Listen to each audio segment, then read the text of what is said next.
Et c'est parti donc pour investir responsable. La guerre des normes comptables aura-t-elle lieu? C'est le sujet qui anime un certain nombre de réseaux sociaux à l'heure actuelle en lien avec les propositions émises par l'ISSB en matière donc de prise en compte de l'impact du réchauffement climatique sur la comptabilité et donc l'activité économique d'une entreprise.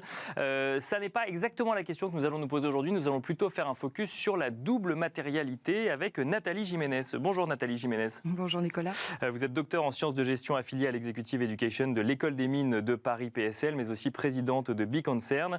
On n'a que quelques minutes ensemble pour tenter de comprendre ce sujet. On a suivi effectivement que la directive CSRD, donc au niveau européen, met en avant et met en place une notion de double matérialité, une notion que n'intègre pas l'ISSB, donc présidée par Emmanuel Faber. Pourquoi est-ce que ce sujet de la double matérialité dans les normes comptables des entreprises est en cause aujourd'hui ? Mais parce qu'il sous-tend en fait une idéologie politique du rôle de l'entreprise dans la société. Mais je vais y revenir. Et vous avez raison de cibler sur la double matérialité, parce qu'il faut d'abord rappeler que ces normes, elles sont quand même alignées sur une ambition commune, qui est celle de miser sur la finance durable, bien sûr, financer les transitions. Donc ça, c'est quand même important. Il y a une volonté de ces deux normes d'être dans l'harmonisation des pratiques au niveau planétaire. Emmanuel Faber, rappelez-vous, il dit il suffit qu'on arrive à détourner 1% de la capitalisation financière mondiale par an pour financer les transitions dont nous avons besoin. Oui. Donc c'est quand même important de rappeler qu'il y a un alignement sur cette ambition de finance durable. Et oui, vous avez raison, il y a une différence sur cette notion de double matérialité. C'est-à-dire que la Commission européenne, elle a une ambition qui est un peu plus importante que celle de l'ISSB. Et elle veut non seulement orienter les flux financiers, mais elle veut aussi quelque part transformer finalement les pratiques commerciales des entreprises. Bien sûr. Et donc, elle amène cette notion de double matérialité. C'est-à-dire qu'elle incite les entreprises à prendre en compte l'impact de leurs activités sur l'environnement social et naturel. Est-ce qu'on peut le définir, alors peut-être de manière simpliste, comme en plus de prendre en compte l'impact de l'évolution de mon environnement sur mon activité économique, il faut que je prenne en compte aussi l'impact de mon activité économique sur l'environnement et la biodiversité. Mais vous l'avez très bien dit, c'est les fondements de la définition de la RSE. D'accord, oui. Donc, quand on fait ça, vous voyez bien que de manière idéologique, on force les entreprises justement à endosser une responsabilité sociétale de l'impact de leurs activités. Donc, on amène la RSE d'un point de vue très stratégique et on la place comme une finalité des activités. Bien sûr, oui. Donc, on pousse les entreprises à être dans une performance plus globale, à la fois sociale, économique et écologique, vous voyez.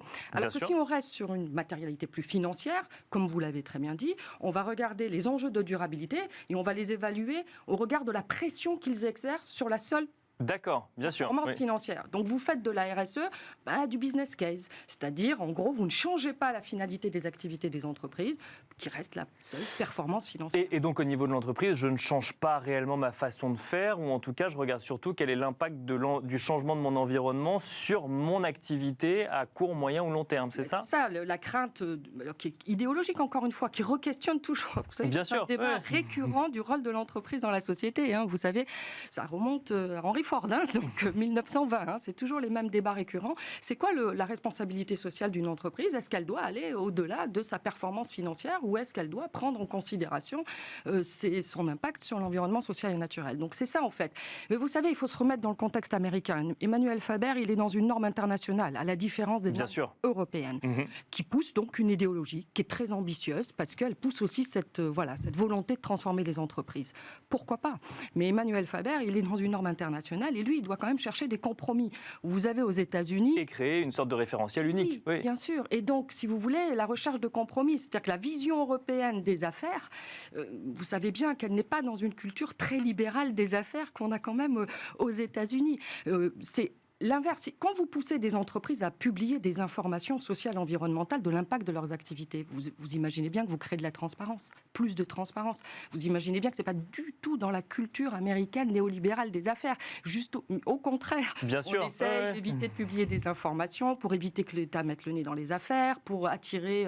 on essaye de se protéger du regard des ONG, d'attirer des réglementations, des taxes fiscales, etc. Donc, ce n'est pas dans la culture. Mais alors, pour se forger une idée, parce qu'un des arguments d'Emmanuel Faber, et notamment de la tribune qu'il a publiée dans le journal Le Monde, c'est cet argument d'efficacité, de dire effectivement, alors c'est pas ce qu'il dit, mais on pourrait effectivement extrapoler un peu en disant effectivement, peut-être que l'Union européenne fait un pas de plus, mais globalement, on est dans une recherche d'efficacité dans un premier temps. Et oui, c'est ce qu'il souligne. Et vous savez, sa remarque, elle est intéressante, parce qu'elle questionne finalement, si vous voulez, le rôle de ces reporting ESG. À quoi ils servent? Est-ce que c'est véritablement de réorienter, d'apporter des informations claires, comparables, pour pouvoir éclairer des décisions des investisseurs? Bien sûr. Je m'adresse à des investisseurs ou est-ce que je m'adresse à toutes les parties prenantes?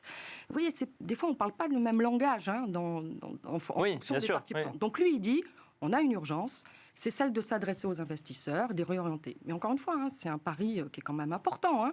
Je ne sais pas dans quelle mesure on peut aussi penser que les investisseurs vont suivre les enjeux de durabilité des entreprises. Vous voyez, dans quelle mesure? Puisque la Commission européenne, elle légifère. Bien sûr. Financier, ce qui n'est pas le cas aux États-Unis. Donc voilà.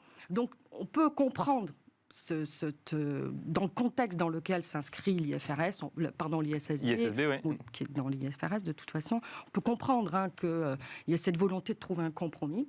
Maintenant, l'ambition européenne, moi je pense qu'il faut qu'elle garde cette ambition, mais vous voyez qu'elle va plus loin, elle va aussi dans cette volonté de transformer les entreprises. Emmanuel Faber dit que c'est une illusion, il dit on ne va pas transformer sous la contrainte. Je le rejoins un peu aussi, c'est-à-dire qu'en fait, il faut aller au-delà de ces notions de contrainte en Europe. Vous voyez, si on voit que la RSE comme une contrainte, on ne va pas motiver non plus les marchés. Bien sûr. Donc il faut aussi que l'Europe accompagne ces transitions de mesures incitatives. Voilà. Et je pense que si elle veut questionner aussi la raison d'être, finalement, quand vous êtes dans la performance plus globale, vous interrogez la raison d'être des entreprises. Bien sûr. Donc, finalement, il faut aussi prendre appui, comme la loi Pacte, par exemple, transposer la loi Pacte dans le droit européen. Voilà. Il y a d'autres outils, si vous voulez, pour accompagner les transitions en Europe. Une dernière question. Alors, pour le coup, la directive CSRD entre en application très prochainement. Ça n'est qu'un bout de la chaîne réglementaire qui existe en Europe, justement pour accompagner cette notion d'investissement durable et faire remonter les données des entreprises. Ces nouvelles normes ISSB, si on se place d'un point de vue, qui ne sont pas encore validées, mais c'est en discussion, si on se place d'un point de vue européen, est-ce que c'est pas faire un pas en arrière à la réglementation européenne ou devoir tout reprendre au niveau européen? Vous savez, déjà, il faut regarder ce qui se passe là tout de suite dans les discussions entre les eurodéputés. Vous avez vu qu'on grogne la CSRD bien sûr, semaine après c'est vrai, semaine. D'ailleurs, au sein même de l'Union européenne. Exactement, puisque des motions sont déposées en permanence, toujours par le parti droit, en fait, de cette Assemblée européenne, qui, évidemment, veulent protéger les entreprises, les intérêts des entreprises, pas trop de divulgation d'informations, que ça peut mettre en compte la compétitivité des entreprises sur la scène internationale, etc. Donc, voilà, la réglementation aussi européenne est en train d'être grignotée, même si, encore une fois, elle garde le fondement dont vous avez parlé, cette double matérialité, qu'on le veuille ou non, elle va pousser et inciter les entreprises à avoir une réflexion stratégique. Moi, j'en ai réalisé 4 cette année avec des entreprises. Et oui,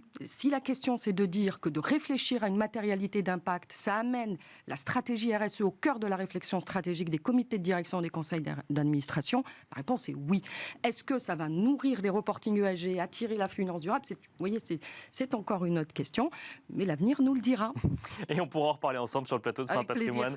Merci beaucoup Nathalie Jiménez. Je rappelle que vous êtes docteur en sciences de gestion affiliée à l'Executive Education de l'École des mines de Paris PSL, mais aussi présidente de Big Concern. Merci beaucoup. Je vous en prie. Et quant à nous, on se retrouve tout de suite dans Enjeu Patrimoine.